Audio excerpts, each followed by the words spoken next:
आज मैं आज मैं आप सभी को त्यागपथी को आने वाले बोर्ड एग्जाम में कैसे लिखें कि एक भी नंबर ना कटे और पूरे के पूरे नंबर मिल जाएं, तो वो तरीका मैं आप लोगों को बताने वाला हूं। ठीक है ना। अगर आप लोगों ने इस तरीके से ही बोर्ड एग्जाम में लिखा तो आप लोगों के पूरे नंबर मिलने का एकदम पक्का गारंटी है। क्लियर है ना भाई।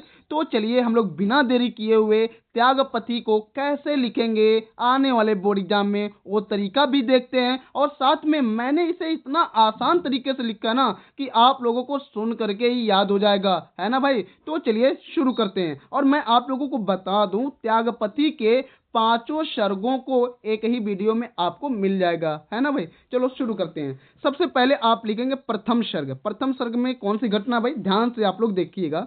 तो प्रथम सर्ग में लिखेंगे कि राजकुमार हर्षवर्धन वन में शिकार खेलने में व्यस्त थे। मतलब राजकुमार जो हर्षवर्धन थे वो क्या कर रहे थे भाई, जंगल में शिकार खेल रहे थे और उसी में मस्त थे। ठीक है ना भाई। तभी उन्हें पिता के रोगग्रस्त होने का समाचार मिला। जब वो वन में खेल रहे थे तभी उनको क्या मिल गया भाई, उनके पिता बीमार हैं, घर पे आ जाओ। ठीक है ना, ऐसा उनको सूचना मिल गया। ठीक है ना भाई। कुमार तुरंत लौट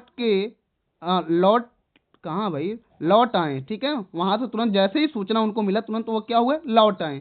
पिता को रोग मुक्त करने के लिए वे बहुत उपचार करवाते रहे कि भाई उनके पिताजी हैं, मतलब वो जो ठीक हो जाएं, अच्छे से हो जाएं, तो इसके लिए उन्होंने बहुत सारे उपचार करवाएं। ठीक है ना भाई, आगे चलते हैं। परंतु असफल रहे भाई। उपचार तो कराएं, जितना हो सका उन्होंने करा, लेकिन क्या रहे भाई, असफल रहे, मतलब ठीक नहीं कर पाए।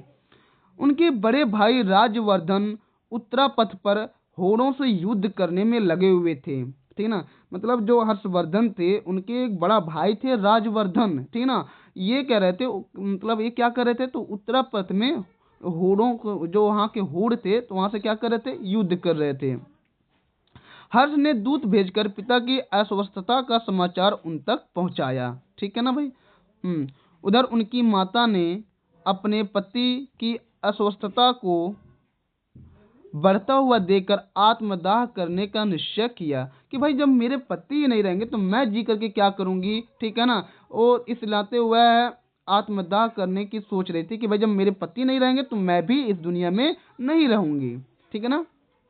हाँ, और बहुत समझाने पर भी वह अपने निर्णय पर अडिग रही। मतलब उनके बेटे जो है, उनकी बेटी जो है, सारे लोग समझाएं, लेकिन भाई उन्होंने जो निर्णय ले लिया था कि भाई नहीं तो नहीं होगा, है ना।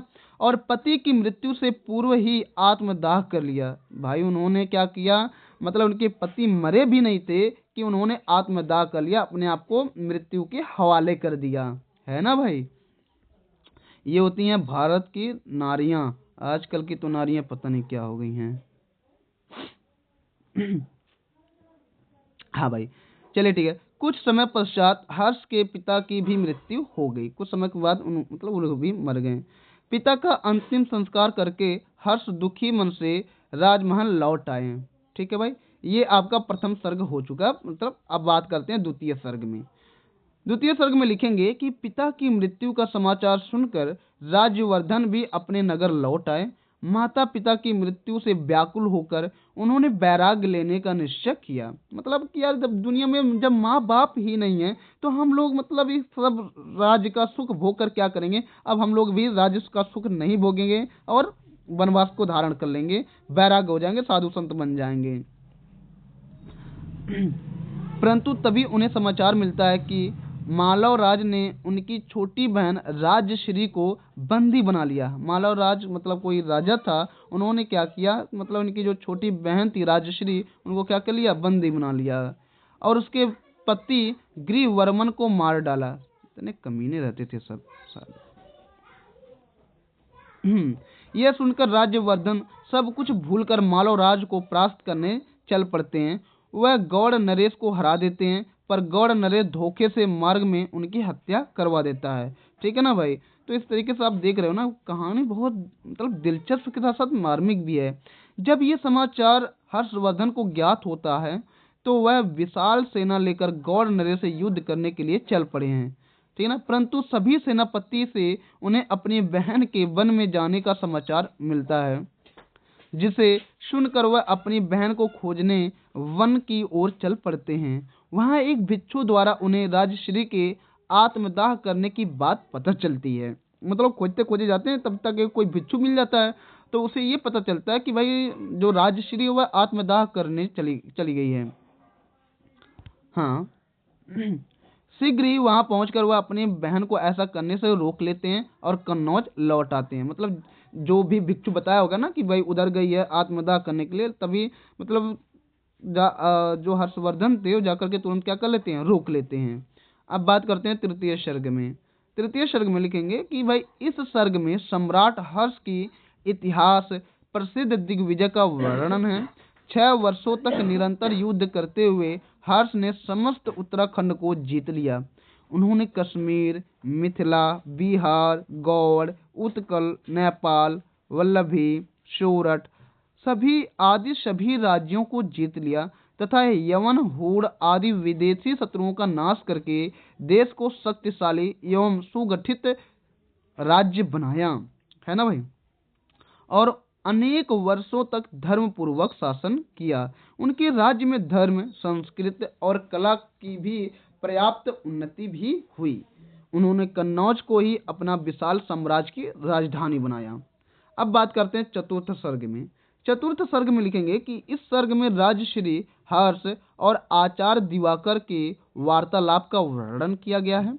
यद्यपि राजश्री अपने भाई के साथ कन्नौज के राज्य की संयुक्त रूप से शासिका थी, परंतु मन में तथागत की उपासिका थी। तथागत मतलब बुद्ध, बौद्ध धर्म जिसे आप कह सकते हो, हाँ कह सकते हो नहीं, वही तथागत की उपासिका थी और वह भिक्षुणी बनना चाहती थी, परंतु हर्ष इसके लिए तैयार नहीं थे।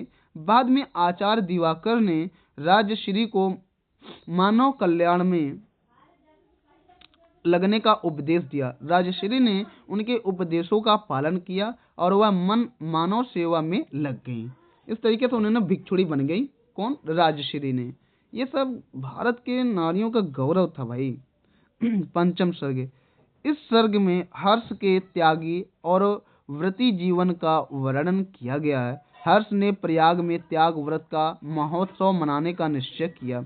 उन्होंने देश के सभी ब्राह्मणों, श्रमणों, भिक्षुओं, धार्मिक व्यक्तियों आदि को प्रयाग में आने के लिए निमंत्रण दिया और संपूर्ण संचित कोष को दान देने की घोषणा की। ठीक है भाई, मतलब जितना उनके पास धन इकट्ठा किया हुआ था वो सारा धन बांटने का निर्णय ले लिए थे। प्रतिवर्ष माघ के महीने में त्रिवेणी तट पर विशाल मेला लगता था। इस अवसर पर प्रति 5वें वर्ष हर्षवर्धन अपना सर्वस्व दान कर देते थे तथा अपनी बहन राजश्री से मांग कर वस्त्र धारण करते थे। इस प्रकार वे एक साधारण व्यक्ति के रूप में अपनी राजधानी वापस लौटते थे। इस दान को वे प्रजा ऋण से मुक्ति का नाम देते थे। इस प्रकार कर्तव्यपरायण, त्यागपति, परोपकारी परमवीर महाराज हर्षवर्धन का शासन सब प्रकार से सुखकर तथा कल्याणकारी सिद्ध होता है। सम्राट हर्षवर्धन के माध्यम से कवि ने तत्कालीन श्रेष्ठ शासन का उल्लेख करते हुए भारतीय धर्म, राजनीति, संस्कृति और समाज का उन्नति का उत्कृष्ट वर्णन किया गया। भाई इस तरीके से त्यागपति का जो था भाई, तो उसे बोर्ड एग्जाम में कैसे लिखना वो तरीका तो आप लोगों ने देख ही लिया। साथ में ऐसे ही आपको लिखना भाई, इतना लिखना है, ठीक है ना भाई। इसमें से अगर आपको पंचम मतलब कोई भी सर्ग पूछेगा तो आप आसानी से लिख सकते हैं, कोई भी दिक्कत नहीं होगा। और हाँ, वीडियो कैसा लगा कमेंट में जरूर बताइएगा। आज के लिए इतना ही, धन्यवाद।